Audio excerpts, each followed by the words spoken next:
Hey there, creepy peeps. Welcome to my channel if you're new here, and welcome back if you're returning, as it is August, actually a little bit into August now. I really need to go ahead and talk about everything I watched in July, which wasn't a lot, or it just doesn't feel like it was a lot. Before I get too into this though, I want to say thank you to my creepy patron peeps really quick for supporting my channel. Thank you guys so much. If you want to find out the perks to being a creepy patron peep yourself, you can follow that link in the description. Okay, so let's get into this. First and foremost, you can see on July 3rd, I watched Hamilton. Of course, that's when it came out on Disney Plus, and I just really wanted to see it. I liked it. I thought it was pretty good. It's not a horror movie, so I'm not going to talk forever about it. So I don't know. I liked it. I've seen it an embarrassing amount of times now. And the next thing I watched was Jaws. A little bit late. It's more, I feel like this is definitely like a July 4th kind of movie, but close enough. I watched it on the 7th. This was actually requested of me to watch by one of my patrons, Brandon. I mean, it's Jaws. It is what it is. It's a great movie. And do I need to talk too much about it? Like, I love it, obviously. It's just one of those that I think everybody kind of just loves. It's a good shark movie. It's the shark movie, you know? And then, this feels like ages ago, honestly, but the fact that it was only a month ago, just, what is 2020? I watched The Witch, Part 1, The Subversion, which is a South Korean, like, action movie. Maybe, like, action, like, sci-fi-ish, kind of.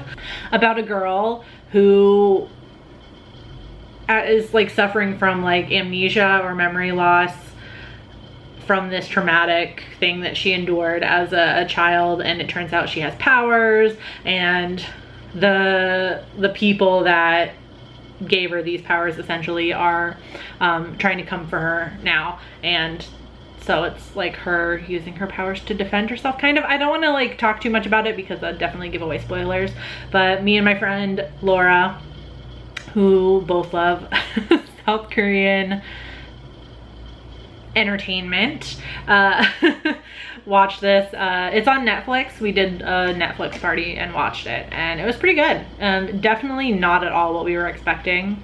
We're both into witchy stuff too, so we saw it was called The Witch, and we were like, ooh, okay, let's watch that. Not at all what we expected. Still good, just the name kind of, yeah, I don't know. And I watched Two Evil Eyes, which was requested of me to watch by one of my patrons, Kevin. I thought I clicked on here. There we go.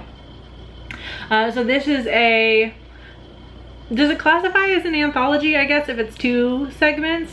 Edgar Allan Poe, which we all know that I love. Directed by, as you can see, George A. Romero and Dario Argento. So they did 2 Edgar Allan Poe stories, the first being The Facts in the Case of Monsieur Valdemar and The Black Cat. And as you can see, if you look at the summary here, there's some nods to other Edgar Allan Poe stories throughout, but the plots of each are pretty much like pretty spot on for Edgar Allan Poe story. I thought it was cool. I liked that. I liked the 2 segments, although I mean, I kind of wish there was more. I love Edgar Allan Poe stories. Since it's an anthology and I do this every time, if I had to pick which one was my favorite, I think Black Cat was my favorite segment. Not a fan of the violence against cats in the movie, of course, or women also, but I thought it was a kind of more interesting take on the Black Cat story, where the Valdemar story was fairly, I mean, it wasn't that straightforward. You have like the cheating wife aspect. That one was okay. I don't know. That one just didn't grab me as much as Black Cat, I think. But that's because the Valdemar story has never been one of my favorites. Not that it's bad, but.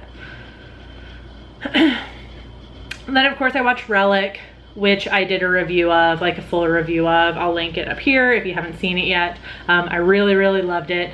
As you can see, I gave it 5 stars. And then I watched One Bedroom, which was requested of me by Scuba Steve, who always comes in clutch with like the newer horror releases that I haven't seen or haven't heard about. This one I had at least seen the poster, and I had seen some people talking about it here and there. I avoid all reviews and things until I've actually seen a movie, but this one was not at all what I was expecting. I mean, I got like that is like supposed to be kind of like a cult sort of thing, but I thought it was going to be more straightforward with just like our main character trying to escape the cult. I was not expecting the turn it takes, and like, I mean, the twist at the end was pretty surprising also and exciting, but I was not expecting the direction that it took. Hopefully you can tell I'm just trying to speak vaguely and not tell you exactly what happens in the movie. But you should definitely watch it. It was not at all what I expected, in a really good way. I thought it was really good. I gave it 3 stars. Scuba Steve always coming in clutch with the recommendations. And then I watched The Beach House. I'll link my review up here. I did a full review on it. I loved it, obviously gave it 5 stars. And then I finally watched The Hunt. Azul requested that I watch it. And it's just something that's been on my watch list for the longest time, because, you know, it made such huge waves when it first got announced, and I mean first got announced. And it came out in theaters like right before everything shut down, and I didn't have a chance to go see it in theaters, but it obviously got released on demand. I think the hype, at least for this first viewing, the hype, okay, I wouldn't necessarily say got the better of it. I think I was just expecting it to be more offensive, but basically how I would sum it up is I think I was expecting to be more offended for whatever reason, because this was just supposed to be like one of those like most offensive movies ever, most controversial movies ever, but I'm not the people this movie was making fun of. I do like that it took aim at both sides. I think basically if you watch this movie and you get offended either by the portrayal of the right or the left, if you get offended by it, you're who they're making fun of. So I thought there were some interesting parts. I think they were pretty spot on. I'm trying not to talk too much about it because, wink wink, nudge nudge, you might hear me and a certain somebody go in depth about this offensive movie. Wink wink, you know what I mean? Yeah, I'll save my full thoughts on it because you'll hear them later. Speaking of that certain somebody who talks about offensive movies with me, I watched Unsane, as you can see right here, and I'll just skip over Impetigore really quick to Gaslight and The Invisible Man. These were for Does This Offend You? Our 2 movies we talked about were Unsane and The Invisible Man, but we also both watched Gaslight because that was the theme of Does This Offend You? And this film, which is based on a play, is where we get the term gaslighting. So we both ended up watching it just to kind of get a sense of, you know, where the term came from, because that was our theme. Obviously I loved Insane, I loved The Invisible Man, and Gaslight was pretty good. I mean, you know, I wouldn't say it's like really like a full-on like horror movie. I think it's more like a drama, but it was still pretty good. Impetigore, I'll link up here, did a full review on it. I was super excited for this one. Directed by Joko Anwar, who did Satan's Slaves, which I also really enjoyed. So I was pretty looking forward to this one. Pretty looking forward to that one. Is that a full sentence? And it delivered. It's on Shudder right now if you have Shudder. I've heard that Shudder is now in Australia. Maybe somebody can confirm that in the comments for me. So if you now have Shudder in your area, check out Impetigore. Then I watched Night of the Comet, which was requested of me by Jack. Actually, had never seen this before. I thought it was okay. I gave it 2.5 stars. Definitely a little cheesy. I like the end of the world aspect. Some of it was just, I don't know, I feel like I was watching two separate movies that just like weirdly kind of got like sewn together. I don't know, for whatever reason, I feel like the whole storyline with the sisters and then like the scientist people, whoever the heck they were, I feel like, I don't know, I just feel like I didn't really like buy the story together. Do you know what I mean? I feel like they were both interesting on their own, but together I was kind of just like, you know, it was okay. It was okay. It was like a fun, kind of like mindless, just entertaining watch, you know? Then I watched Rosemary's Baby, which was requested of me by one of my patrons, Shauna. Obviously, I've seen this movie before. I actually watched it with my mom, who had never seen it before. So I guess that's something I have I had on her. I'd seen this 1968 movie before she did. So we watched it. I think I pretty severely traumatized her. More patron requests. I watched Beyond the Door, which was requested of me by Kevin also. This was a strange one. As you can see, I didn't really like it. I gave it 1 star. It was like, it was a strange, just not good love child of Rosemary's Baby and The Exorcist. I feel like this movie just ripped off the most important parts of both of those movies and just kind of like mashed them together, and it was weird.